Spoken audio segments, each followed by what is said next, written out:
expending effort, but you're doing it from a place of feeling like you have energy for it. So we need dopamine to keep the effort going. Is that what I'm hearing you say? That's right.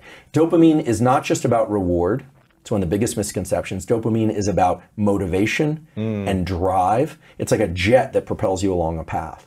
So how do we get more dopamine? You practice subjectively releasing dopamine in your mind. Like how? Okay, so that's a great question. First of all, there are ways you can get more dopamine release through thoughts or through drugs or through supplements. I want to be really clear. There is a drug, there are two drugs actually, that will cause massive release of dopamine. They're called cocaine and methamphetamine. The problem That's what is, gets us addicted because it feels so good. The problem is, exactly, the problem is cocaine and methamphetamine stimulate so much dopamine release that the drug becomes the only source. It becomes the goal and the path. It becomes the path and the destination. And you look at people's lives when they do a lot of cocaine and methamphetamine, and that baseline on their life goes down very, because there's no reason to work hard at anything else because you feel good. That's right. And that's the greatest feeling you'll have. So why do anything else when you can have that feeling? That's right. And if you think about, remember these neurochemical systems, adrenaline, cortisol, dopamine, epinephrine, they weren't designed to keep us safe from tigers and to hunt and gather or to build Fortune 500 companies. They were designed to do anything. They were designed to be generic so that depending on our circumstances, we could adapt. So in an animal context, an animal that, let's say, is hunting or it needs food for its young, it's going to feel agitation. That's stress. That's cortisol. It's like hunger. My babies might not eat. I might not eat. Maybe it's looking for a mate. It's going to feel agitation and start looking and roaming and searching. Foraging is it's called in the animal behavior world. It's foraging. At some point, it might catch a smell of something, a potential mate or berries or a stream if it's thirsty. At that moment, dopamine is released, and now it has energy to continue along that path.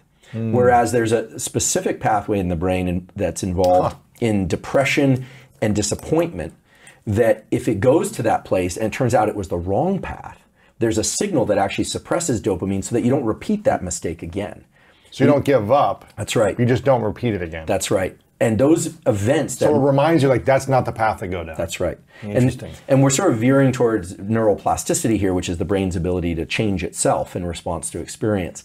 Dopamine is one of the strongest triggers of neuroplasticity because it says those actions led to success previously. You're going to repeat those. Don't do those. Those actions led to failure previously, and don't repeat those. So dopamine triggers us to stay on the right path. That's right. So you asked, how do you do this? So to really make it concrete. And is there such thing as too much dopamine? Well, if you're not on drugs?